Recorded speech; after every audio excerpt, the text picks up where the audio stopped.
Hey guys, welcome back to a Squid Gym video. I'm Squid Joe Wahoo, and I'm eating a popsicle right now, so sorry if my voice will be kind of hard to see. But so today I'm gonna show you a video on YouTube. Today I'm gonna do a shout out, not a shout out, but just warn you guys, I'm not gonna be doing any more PS4 broadcast for a couple weeks. Actually, if a couple weeks, it might be a lot before I do a broadcast.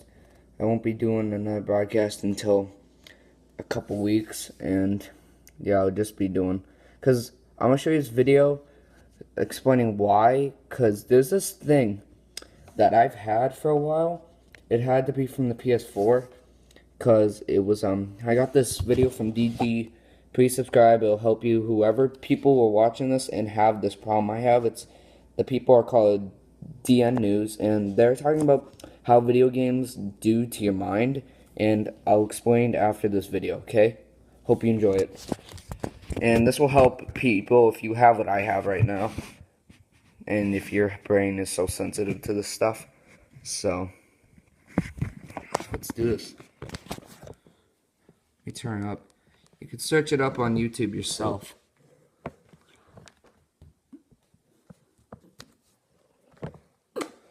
I have no idea why it's taking so long right now.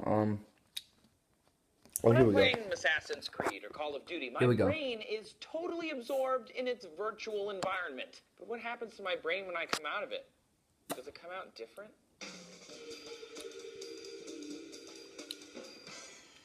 Hey everyone, thank you for watching D News today. I'm Trace. This week, we humans will spend 3 billion hours playing video games. This week, 1.2 billion people play regularly. 99% of boys and 94% of girls under 18 lock their eyeballs on a video game, quote, regularly, according to game designer and author Jane McGonigal. That's an incredible amount of time living in what amounts to an alternate reality for the brain. A study from the Proceedings of the Royal Society B that came out last December looked at the brains of gamers while playing and offer another alleged turn in the thumbscrews of action games. Their study found that video game players have a less robust striatum nucleus, a part of the brain that constructs an internal representation of the outside world. Essentially, games aren't helping people learn to map the real world out here. Action gamers are using something called response learning instead of the more advanced place learning. To simplify, imagine you're trying to get to your familiar place, like your friend's house or a favorite restaurant. Response learning is when your brain creates a map using landmarks. But place learning is an advanced internal map, so you know to turn based on distance and direction, not just like that there's a McDonald's right there.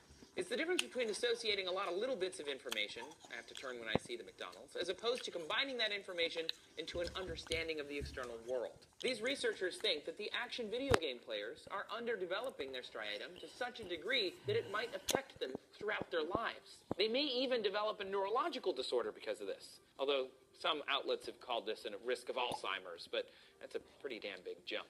For every study of games negatively affecting our brains, there are plenty of studies saying the exact opposite. A study in July of last year in molecular psychiatry put gamers into magnetic resonance imagers to reveal how gray matter was developing in their cabezas. They found a correlation in the size of their gray matter, specifically the entorhinal cortex, related to their joystick years, or the amount of time they played certain video games. According to their results, people who played more logic, puzzle, and platform games had a larger entorhinal cortex, but action-based role-playing games had a smaller one. The entorhinal cortex works with the hippocampus to create memories and maps of your life, so you know when and where something has happened, as well as how it fits in with what happened the day before or the last time you met that person. Another study in that journal from February of the same year found similar results using games like Commander Keen and Super Mario 64. Basically, science is saying platformers and logic games are great for your entorhinal cortex, even while action games kind of are. Hold on. That being said, however, the hippocampus and gray matter in all video game players had added brain plasticity overall. Plasticity is the ability for the brain to adapt and change their neural pathways. More plasticity is better. And it's not just the plasticity. A study done with chimpanzees published in Science News last month assessed how chimps' brains responded to playing video games. After teaching them to play a cooperative game, the researchers found that cells in the chimp's brains would fire, predicting what the next move of the other chimp playing with them would be 79% of the time.